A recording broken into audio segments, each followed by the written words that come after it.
આજના સમયમાં વ્યસ્ત લાઇફસ્ટાઇલ અને કસરત ન કરવાને કારણે અનેક લોકો બીમારીનો ભોગ બની રહ્યા છે. ત્યારે કેટલીક બીમારીને યોગાસન અને પ્રાણાયામ દ્વારા નિયંત્રણમાં રાખી શકાય છે. તો આવો યોગા ઇન્સ્ટ્રક્ટર ખુશ્બુબેન પટેલ પાસેથી ડાયાબિટીસને કંટ્રોલમાં રાખવાની કસરતો જાણીએ. મારું નામ ખુશ્બુ પટેલ છે અને હું છેલ્લા 11 વર્ષથી યોગા ઇન્સ્ટ્રક્ટર તરીકે તાલીમ આપું છું. આપણે વાત કરીશું ડાયાબિટીસની. તો ડાયાબિટીસ એ આપણી બદલાતી જીવનશૈલી, unusual food habits, junk food ખાવું અને અતિશય ટેન્શનના લીધે આવતો એ રાજરોગ છે. ડાયાબિટીસ હવે એવું નથી કે કોઈ એક ટિપિકલ એજ ગેપમાં જ જોવા મળે છે. નાના બાળકથી લઈ અને કોઈ પણ એજની વ્યક્તિને ડાયાબિટીસ થવો એ બહુ જ નોર્મલી જોવા મળે છે.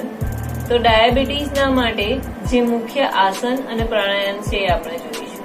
ડાયાબિટીસ માટેના 2 ઉત્તમ આસન છે, મંડુકાસન અને વક્રાસન. આપણે આ બંને આસન કેવી રીતે કરવા એ જોઈશું. મંડુકાસનમાં ધીમેથી તમારો ડાબો હાથ નાભી પર મૂકો, એની પર તમારો જમણો હાથ મૂકો. શ્વાસ છોડતા છોડતા છોડતા જમીન તરફ જવાનું છે અને માથું જમીન સુધી લઈ જવાનો પ્રયત્ન કરવાનો છે.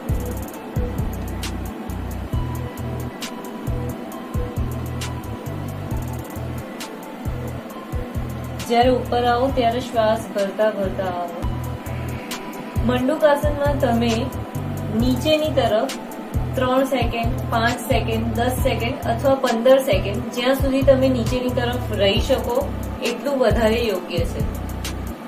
તમે જો 15 સેકન્ડ અથવા 20 સેકન્ડ સુધી નોર્મલ બ્રીધિંગ સાથે નીચેની તરફ નમેલા રહેશો તો તમારું બધું જ બ્લડનો કંટ્રોલ તમારા નાભી પર આવે છે, જે ડાયાબિટીસ માટે ખૂબ જ યોગ્ય છે.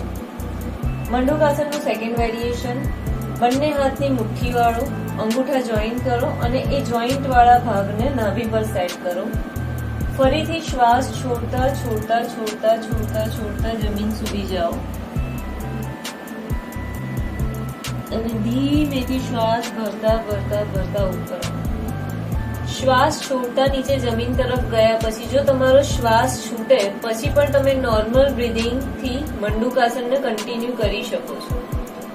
વક્રાસન કરવા માટે તમારા બંને પગ સીધા રાખો. બિલકુલ ધીમેથી તમારા ડાબા પગનો પંજો ઉપાડી અને જમણા પગના ઢીચણની સાઈડ પર સેટ કરો. તમારો જમણો હાથ એવી રીતે રાખો કે તમારા ડાબો પગ થોડોક ધક્કો વાગેલો રહે અને તમારા પેટમાં થોડુંક ટ્વિસ્ટ જેવું ફીલ થશે.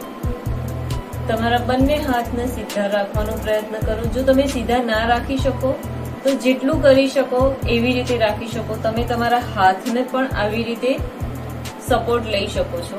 તમારી નજર બને ત્યાં સુધી ડાબી બાજુએ સ્થિર રાખો. આ તમે લગભગ 30 સેકન્ડથી લઈ અને 45 સેકન્ડ સુધી કરી શકો છો. 1 મિનિટ સુધી પણ કરવું ઘણું જ યોગ્ય છે.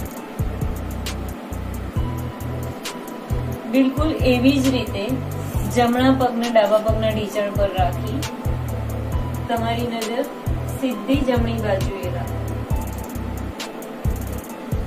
હંમેશા એવું ધ્યાન રાખવું કે જ્યારે તમે ડાબી બાજુએ કોઈ એક આસન કરો છો તો એને જ જમણી બાજુએ પણ રિપીટ કરવું જોઈએ, ત્યારે જ એ આસનનો સંપૂર્ણ લાભ મળે છે.